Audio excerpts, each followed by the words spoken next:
Pernah nggak sih kamu ngerasa capek banget padahal seharian cuma rebahan di kasur dan nggak ngapa-ngapain? Rasanya mental kamu bener-bener terkuras habis-habisan sampai kepala rasanya berat dan emosi gampang tersenggol. Nah, banyak orang mengira kalau capek itu selalu soal fisik. Padahal bisa jadi kalau otak kamu itu lagi mengalami krisis energi yang luar biasa karena kebiasaan sepele yang nggak kamu sadari sama sekali. Hari ini kita bakal bedah 3 kebiasaan ini langsung pakai sains dari 3 jurnal ilmiah top dunia. Gas, langsung kita dengerin sampai habis biar baterai mentalmu nggak cepet habis. Kebiasaan sepele yang pertama adalah membiarkan tugas yang menggantung tanpa rencana yang jelas. Kamu punya kerjaan atau chat WhatsApp yang mau dibalas, tapi karena lagi malas, kamu tunda terus sampai menumpuk di pikiran.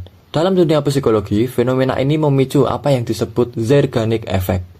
Berdasarkan jurnal ilmiah dari Masikampur dan Baumeister tahun 2013, tugas-tugas yang belum selesai itu bakal terus aktif dan berjalan di alam bawah sadar kamu.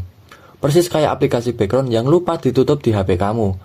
Memang nggak kelihatan, tapi aplikasi background ini bakal terus berjalan, memakan RAM otak, dan menguras sumber daya kognitif kamu buat memikir utang tugas itu. Akibatnya, performa otak kamu bakal turun dan kamu bakal gampang ngerasa capek batin. Solusinya ternyata simpel banget. Bikinlah rencana spesifik. Jurnal ini membuktikan kalau kamu bikin rencana yang jelas tentang kapan, di mana, dan gimana cara nyelesain tugas itu, otak bawah sadar kamu bakal langsung menganggap tugas itu selesai. RAM otak kamu bakal langsung bebas buat fokus ke hal lain. Kebiasaan kedua yaitu doom scrolling dan kecanduan media sosial di waktu yang seharusnya otak kamu istirahat.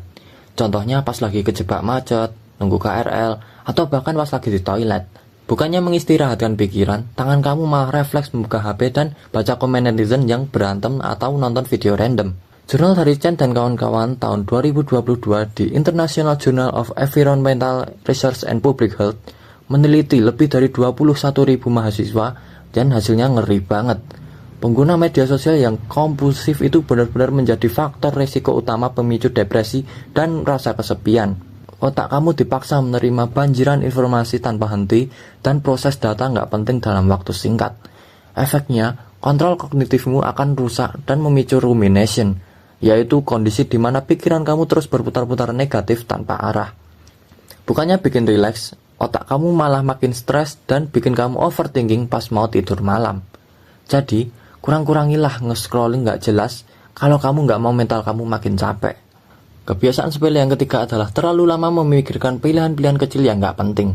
Contohnya saja, bingung mau makan apa siang ini sampai bolak-balik ngelihatin menu GoFood setengah jam, atau bingung milih baju mana pas mau keluar rumah. Kelihatannya remeh kan? Tapi menurut jurnal Nature Communication tahun 2017 oleh Pisauro dan kawan-kawan, keputusan berbasis preferensi atau nilai ini mengaktifkan proses akumulasi bukti otak kita. Jurnal ini merekam aktivitas otak menggunakan teknologi EEG dan fMRI sekaligus.